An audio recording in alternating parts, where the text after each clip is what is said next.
भगवान भूत भावन भूतेश्वर भगवान शिव ओघड़ी दातार दयालु मेरा शंकर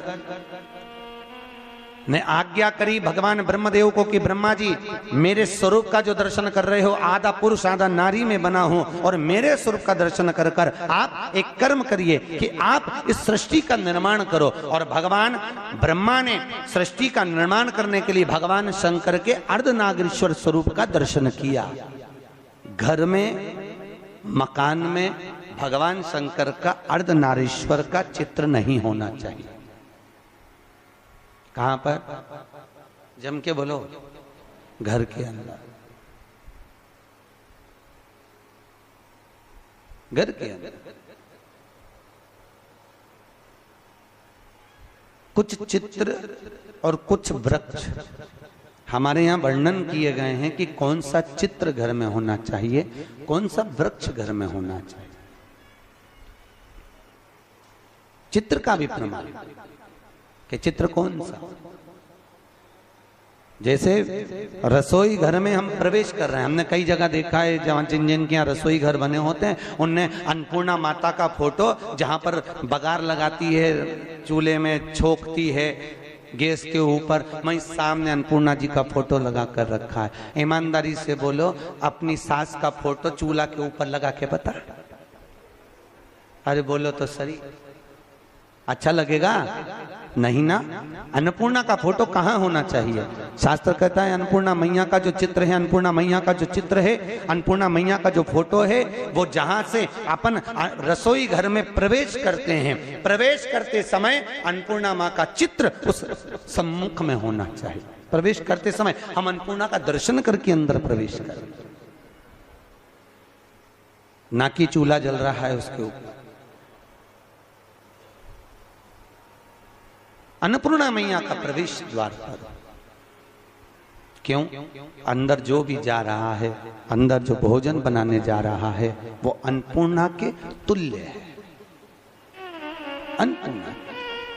पर आज के जमाने में महाराज जी रसोई घर तो हॉल के पास में बना देते हैं, सामने टीवी चलती रहती है और बहुएं भोजन बनाती रहती है। दिन भर वो नाटक में कहीं ना कहीं की रोटी मिलती है, तो वो जो भोजन बनाए वो भी भोजन में टीवी देख देख के बनाए तो नाटक का सारा असर रोटी में आ जाए, तो जो खाए वो घर में 24 घंटा रोता ही नहीं ले, 24 घंटा रोता नहीं।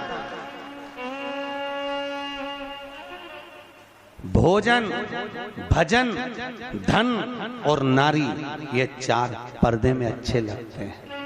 क्या क्या? जम के बोलो।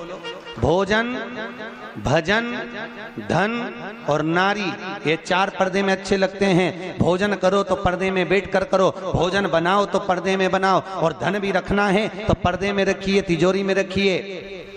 और भजन करना है तो गौमुखी माला भी अपने गौमुखी के अंतर्गत होना चाहिए, भजन भी पर्दे में हो और नारी भी।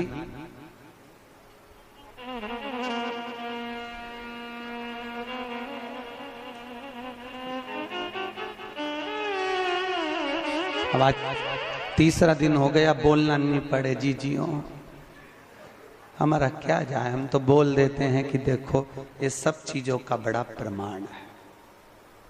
जरा सा वो भोजन, जरा सा भोजन, वो दुर्योधन ने कहा शकुनी मामा से, मामा मेरे इतने भाई मर रहे हैं और 5 पांडव नहीं मर रहे, अगर इनको मारना चाहे तो भीष्म पितामह 2 क्षण में मार दे। आखिर ये भीष्म पितामह को क्रोध क्यों नहीं आ रहा, इनको गुस्सा क्यों नहीं आ रहा? तो कहा इनको गुस्सा ना आने का कारण केवल इतना है क्योंकि भीष्म पितामह जब भोजन करने जाते हैं तो भोजन जो भीष्म पितामह करते हैं वो पर्दे में करते हैं। अगर भीष्म पितामह के भोजन पर चंडाल की दृष्टि पड़ जाए तो भीष्म पितामह को क्रोध आ जाए। तो मामा ये बताओ कि उस भीष्म पितामह के भोजन पर चंडाल की दृष्टि पड़ना है तो भीष्म पितामह तो एकांत में भोजन करते हैं, पर्दे में भोजन करते हैं, फिर मैं चंडाल कैसे भेजूं? इतने में शकुनी मामा ने कहा, भांजे तू चंडाल से कम है क्या, तेरी दृष्टि दे दे। तो तेरी दृष्टि दे।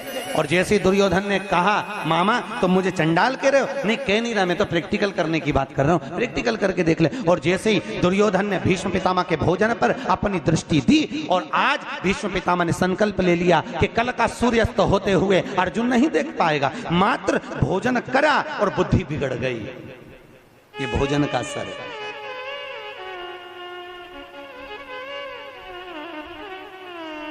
शादी में, पार्टी में पति और पत्नी जब शादी में, विवाह में जाते हैं तो या तो उन दोनों का झगड़ा जाते समय होता है या फिर आते समय होता है। जरूर होता है, पक्का है, बिल्कुल निश्चित।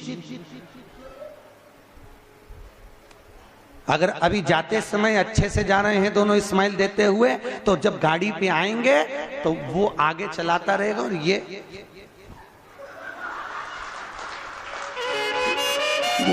चुप बोले, आवाज तक कुछ आवाज वो बोलेगा, अरे बोल तो हुआ क्या, बस तुमसे बोल दिया ना चुपचाप चलो।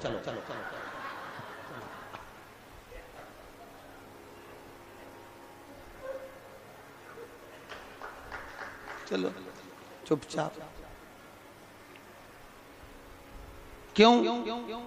अब कोई समझ तो पाया नहीं, कथा में समझ जा। भोजन का असर है। जैसा खाया अन्न वैसा हो गया मन।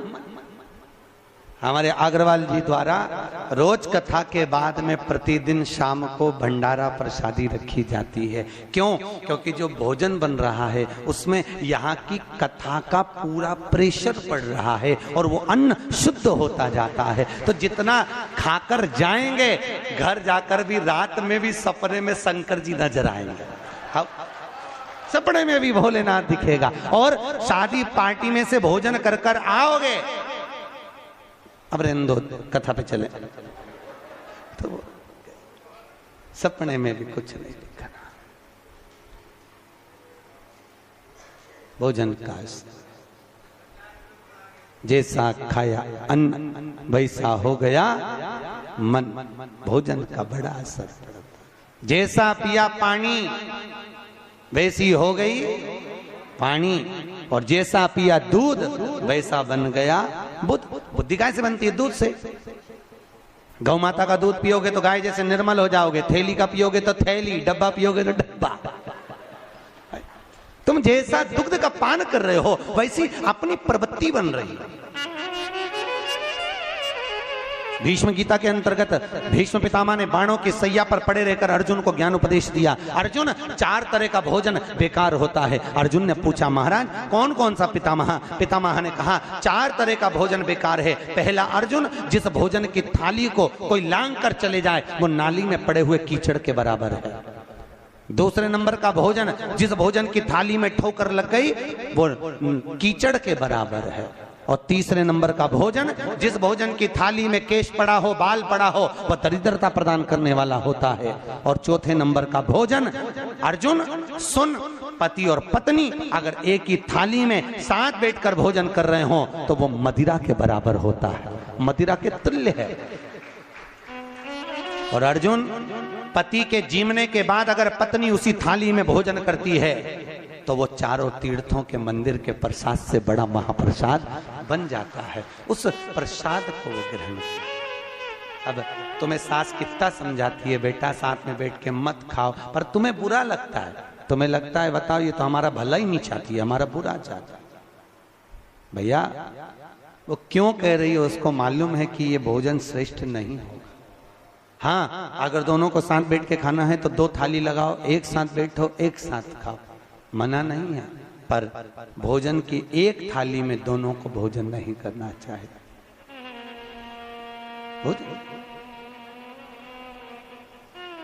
भाई, हमारी प्रवृत्ति, हमारी वृत्ति,